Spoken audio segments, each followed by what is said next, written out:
Hello guys, welcome to 70th episode of global and Indian affairs. तो चलिए 13 and 14 जुलाई के current events जल्दी से देख लेते हैं। सबसे पहला इवेंट क्या है? वर्ल्ड यूथ स्किल्स डे 2023 जो 15 जुलाई को ऑब्जर्व किया जाता है। इवेंट पहले से पता चल गया इसलिए मैंने डाल दिया। तो वर्ल्ड यूथ स्किल्स डे जो है जुलाई 15 को ऑब्जर्व होता है एंड इसको एस्टेब्लिश किसने किया था? यूनाइटेड नेशंस ने। ठीक है, तो फर्स्ट प्रपोज किया था 2014 में, बट फाइनली जाके कब इसको एस्टेब्लिश किया गया इसके बारे में मुझे कुछ पता नहीं चला। पता चलता है तो मैं डेफिनेटली आगे के इवेंट्स में अपडेट कर दूंगा, but for the time being ये जान के रखिए कि वर्ल्ड यूथ स्किल्स डे जो है जुलाई 15 को ऑब्जर्व किया जाता है एंड इसको इस्टेब्लिश किया था किसने?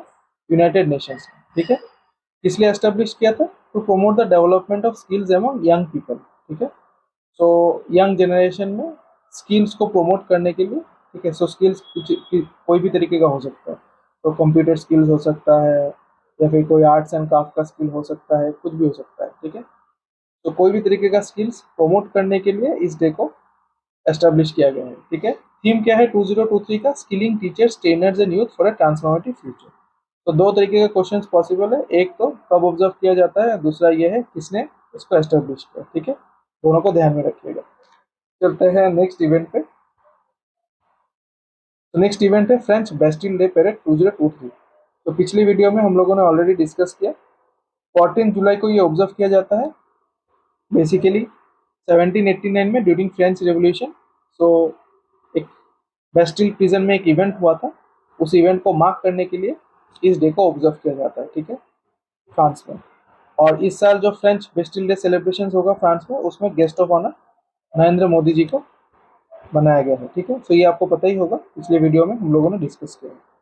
चलते हैं नेक्स्ट इवेंट पे। 14 जुलाई में और एक वेरी इंपॉर्टेंट इवेंट हो गया, वो है LVM-3M4। ठीक है, जिसने चंद्रयान 3 को ऑर्बिट में डाला है सो दैट ये मून तक पहुंच पाए। ठीक है, सो रॉकेट का नाम ध्यान में रखिएगा, LVM-3M4। सो LVM-3 मतलब launch vehicle mark 3 and M4 जो है उसका वर्जन नंबर है। सो इस साल फर्स्ट क्वार्टर में M2 जो है, M2 रॉकेट कुछ पेलोड्स रिलीज करने के लिए यूज किया गया था। ठीक है, और अभी जो है M4 यूज किया जा रहा है। तो चंद्रयान 3 को ये ऑर्बिट में पुट करेगी। India's lunar spacecraft is set to achieve a remarkable feat by landing at the moon's south pole। तो इसको ध्यान में रखिएगा, जो ये चंद्रयान 3 है वो कहाँ पे लैंड करेगा? मून के साउथ पोल में। ठीक है, क्योंकि वहां पे वाटर मॉलिक्यूल्स का प्रेजेंस मिला है। ठीक है, the rover of Chandrayaan is outfitted with two scientific instruments known as payloads: the Alpha Particle X-ray Spectrometer (APXS) and the laser induced breakdown spectroscope LIBS। So इन दोनों के नाम भी और फुल फॉर्म्स भी थोड़ा सा ध्यान में रखिएगा, क्वेश्चन आ सकता है इनके ऊपर। Okay,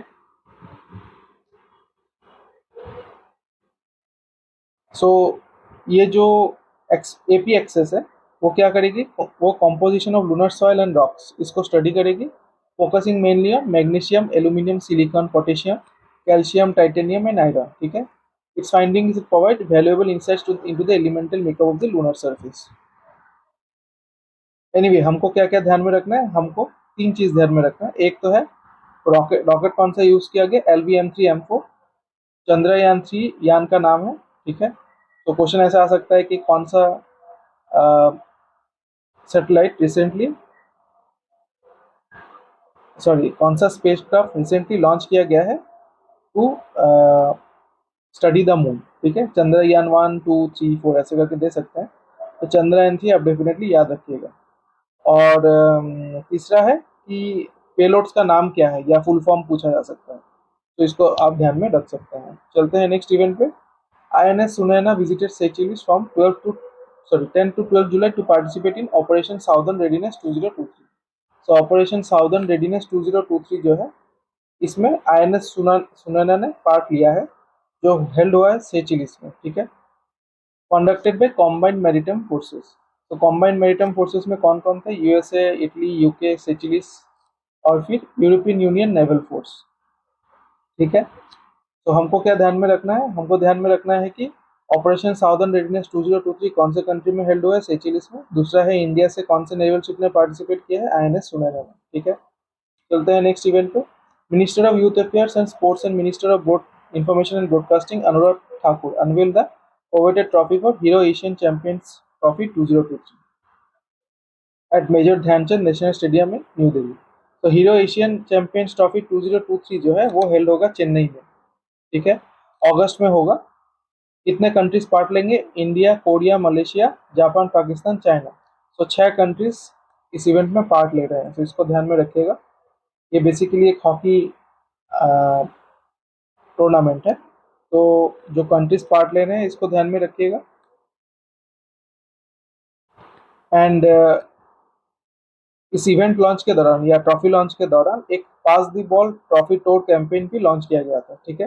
the campaign aims to create an electrifying atmosphere to build anticipation among hockey fans and drive support for the Indian men's hockey team. So question ऐसा आ सकता है कि कौन सा कैंपेन रिसेंटली लॉन्च किया गया था टू इनॉग्रेट या फिर celebrate Hero Asian champions trophy 2023, ठीक है, pass the ball trophy tour.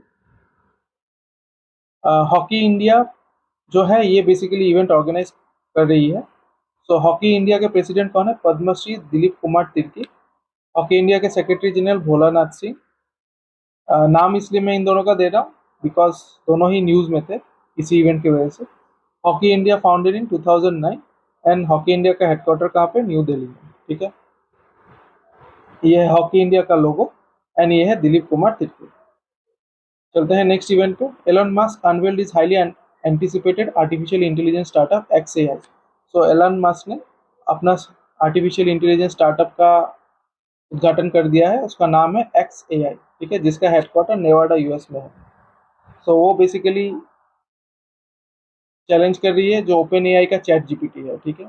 वैसे एक फैक्ट मैं बता दूं, ये जो ओपन AI का चैट जीपीटी है, सो ओपन AI जब लॉन्च हुआ था, ठीक है, उसके को फाउंडर भी एलन मस्क थे, बट इवेंचुअली जाके वो बोर्ड से ड्रॉप कर गए थे, ठीक है। तो उसी के अगेंस्ट में अभी वापस एलन मस्क ने XAI को रिलीज किया है। चलते हैं नेक्स्ट इवेंट पे। India retail inflation surge to 4.81% in June. तो इंडिया का जो रिटेल इन्फ्लेशन है 4.81% इन जून आया है, ठीक है। मई में कितना आया था? 4.25%। तो फिगर्स को थोड़ा सा ध्यान में रखिएगा। एनीवे 4.81% जो है आरबीआई के टॉलरेंस बैंड के अंदर ही है, 2 to 6%। अच्छा, ये जो इंक्रीज हुआ है, ये इंक्रीज इसलिए हुआ है because of uneven monsoon rains and supply disruption, ठीक है। इसके वजह से ये जो इन्फ्लेशन है ये बढ़ गया है। चलते हैं नेक्स्ट इवेंट पे। Defence Acquisition Council gave the approval to purchase 26 Rafale fighter jets. So 26 Rafale fighter jets जो है फ्रेंच गवर्नमेंट से खरीदा जाएगा, जिसमें से 22 single seated Rafale marine aircraft है and 4 twin seated trainer version है, ठीक है। इसके साथ 3 एडिशनल स्कॉर्पियन क्लास सबमरीन जो है वो लोकली बेसिकली इंडिया में ही प्रोड्यूस होगा। सो ये भी परचेस किया जाएगा, ठीक है। सो टोटल जो कॉस्ट है इन दोनों डील्स का वो है ₹90,000 करोड़। और ये जो स्कॉर्पियन क्लास सबमरीन है वो बेसिकली मजागान डॉक शिप बिल्डर्स बना रही है, ठीक है। तो इसको थोड़ा सा आप ध्यान में रखिएगा। आ सकता है क्वेश्चन ऐसा आ सकता है कि रिसेंटली फ्रेंच गवर्नमेंट से डीएसी ने कितने राफेल फाइटर जेट्स परचेस करने का एग्रीमेंट या अप्रूवल दिया है? 26 राफेल फाइटर जेट्स, ठीक है। चलते हैं अगले इवेंट में। Two major components of the NISAR satellite have been combined to create a single spacecraft in Bengaluru. तो ये निसार सैटेलाइट का कंपोनेंट जो है एक्चुअली मार्च या अप्रैल में न्यूज आया था कि नासा एंड इसरो जो है दोनों मिलकर ये निसार सैटेलाइट जो है 2024 में लॉन्च करेगी, ठीक है। निसार का फुल फॉर्म क्या है? NASA ISRO synthetic aperture radar, ठीक है। सो दो कंपोनेंट ऑलरेडी आ गया है और बेंगलुरु में स्पेसक्राफ्ट को जो है असेंबल किया गया है, ठीक है। हमको क्या ध्यान में रखना है? निसार सैटेलाइट जो है कौन लॉन्च करने वाली है? नासा एंड इसरो, ठीक है। दूसरा ये है कि निसार का फुल फॉर्म क्या है? NASA ISRO synthetic aperture radar, okay. चलते हैं आगे क्या लिखा है देखते हैं। The collaboration marks the first time the two agencies have cooperated on hardware development for an earth observing mission, ठीक है। JPL which is managed by NASA by Caltech in Pasadena leads the US component of the project and is providing the mission's L-band SAR. NASA is also providing the radar reflector antenna, deployable boom, high rate communication subsystem for science data, GPS receiver, solid state recorder and payload data subsystem. URSC which is leading the ISRO component of the mission is providing the spacecraft bus, S-band SAR electronics, launch vehicle and associated launch services and satellite mission operations. Anyway, ये उतना कुछ important नहीं है, आगे जो हम लोगों ने डिस्कस किया उसको ध्यान में रखने से हो जाएगा। चलते हैं अगले इवेंट पे, वेरी इंपॉर्टेंट इवेंट। तो नरेंद्र मोदी जी को Grand Cross of the Legion of Honour, जो फ्रांस का हाईएस्ट मिलिट्री और सिविलियन ऑनर है, वो दे दिया गया है। ठीक है, तो इसको ध्यान में रखिएगा।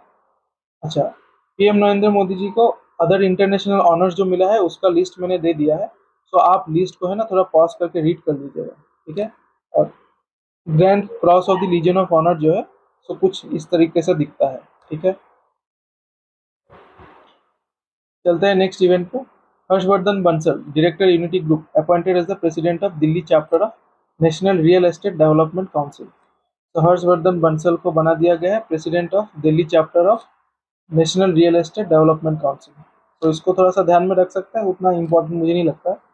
बाकी इसके साथ कुछ अदर अपॉइंटमेंट्स भी हुए हैं। पीके गुप्ता को बना दिया गया है chairman of Delhi chapter of नाडेटको।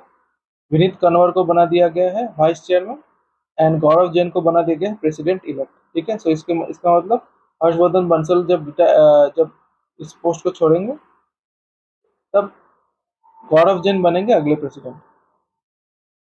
नाडेटको जो है apex national body representing real estate sector. ठीक है, और इसने दिल्ली चैप्टर जो है वो अनाउंस किया है to develop real estate industry in Delhi. ठीक है, नाडेटको कब फॉर्म हुआ था? 1998 में। नाडेटको का हेडक्वार्टर है न्यू दिल्ली में। नाडेटको के चेयरमैन कौन है? राजीव तलवार। ये है नाडेटको का लोगो। चलते हैं अगले इवेंट पे। Justice Ujjal Bhuyan and justice S Venkata Narayana Bhatti has been appointed as जजेस of supreme court, taking the strength to 32 against the sanction strength of 34। तो ये है जस्टिस उज्जवल भुइया और ये है एस वेंकटा नारायण भट्टी। ठीक है, तो इस आर्टिकल को डालने का मेन रीजन ये है, एक तो ये दो अपॉइंटमेंट्स आप ध्यान में रख सकते हैं, दूसरा जो है सुप्रीम कोर्ट का जो टोटल स्ट्रेंथ है ऑफ जजेस वो है 34 including chief justice of India. And ये जो अपॉइंटमेंट्स हुए हैं, appointments basically article 124 of the constitution of India. ठीक है, so clause 2 of the article of 124 of the constitution of India, इसके अंतर्गत इन जजेस को अपॉइंट किया गया है। सो इसको थोड़ा सा ध्यान में रख सकते हैं। चलते हैं नेक्स्ट इवेंट पे। UN launch a new report called a world of डेब्ट a growing burden to global prosperity. So UN ने ये रिपोर्ट लॉन्च कर दिया है जिसमें बोला जा रहा है कि a total of 52 countries, nearly 40% of the developing world, is in serious debt as public debt reached a record of $92 trillion in 2022। so public debt जो है काफी बढ़ चुका है, $92 trillion 2022 में था, एंड 52 कंट्रीज में जो डेट सिचुएशन है काफी खराब है। ठीक है, report also found that 59 developing countries are struggling with a debt to GDP ratio of 60% or higher, an international threshold indicating high debt. That's up from 22 countries in 2011. So 22 countries in 2011 और अभी 59 countries बन चुकी है जहाँ पे date to GDP ratio जो है 60% से हायर है। ठीक है, डेवलपिंग कंट्रीज हो almost 30% of the global public debt, of which 70% is represented by China, India and Brazil. So global public debt जो है उसमें डेवलपिंग कंट्रीज का शेयर कितना है? 30%। ठीक है, एंड उस 30% में से 70% जो है चाइना, इंडिया और ब्राजील के पास है डेट। तो काफी डेट लेडन बन चुके हैं ये तीन कंट्रीज। एंड ये फोर्थ लाइन जो है वो पढ़ लीजिएगा, उतना इंपॉर्टेंट नहीं है। एनीवे हमको क्या ध्यान में रखना है? World of debt a growing burden to global prosperity, इसने रिलीज किया है यूएन ने, एंड ग्लोबल पब्लिक डेट जो है नियरली $92 ट्रिलियन हो गया है। ठीक है, चलते हैं नेक्स्ट इवेंट पे। UAE is the first Arab country to be granted observer status at the Asia Pacific group on money laundering. ठीक है, तो यूएई को ऑब्जर्वर स्टेटस दे दिया गया है, एंड ये बन चुकी है फर्स्ट अरब कंट्री जिसको Asia Pacific group on money laundering में ऑब्जर्वर स्टेटस मिला है। ठीक है, रिसेंटली एक इनका मीटिंग हुआ था, कहाँ पे? वैंकूवर कनाडा में। सो ये Asia Pacific group on money laundering में लॉन्ड्रिंग का मीटिंग हुआ था, कहाँ पे? वैंकूवर कनाडा में। APG was formed in 1997। APG का सेक्रेटरीट कहाँ पे? सिडनी, ऑस्ट्रेलिया में। मेंबर्स कितने हैं? 41 इंक्लूडिंग इंडिया। को चेयर्स कौन कौन है? Ian McCartney and Julian Brejo. So ये आयन मैककार्टनी है एंड जूलियन ब्रेजो है। ठीक है, और ये है एपीजी का लोगो। सो हमको क्या ध्यान में रखना है? हमको ध्यान में रखना है कि रिसेंटली कौन सी कंट्री बन चुकी है first Arab country to get the observer status Asia Pacific group on money laundering? UAE को मिला है। इनका जो मतलब Asia Pacific group on money laundering का प्लेनरी रिसेंटली कहाँ पे हुआ था, या मीटिंग कहाँ पे हुआ था? वैंकूवर कनाडा में। और बाकी ये डिटेल्स थोड़ा सा ध्यान में रखिएगा। चलते हैं अगले इवेंट में। During the recent visit of External Affairs Minister S. Jaishankar to Tanzania, guided missile frigate INS Trishul visited the ports of Zanzibar and Dar es Salaam in Tanzania.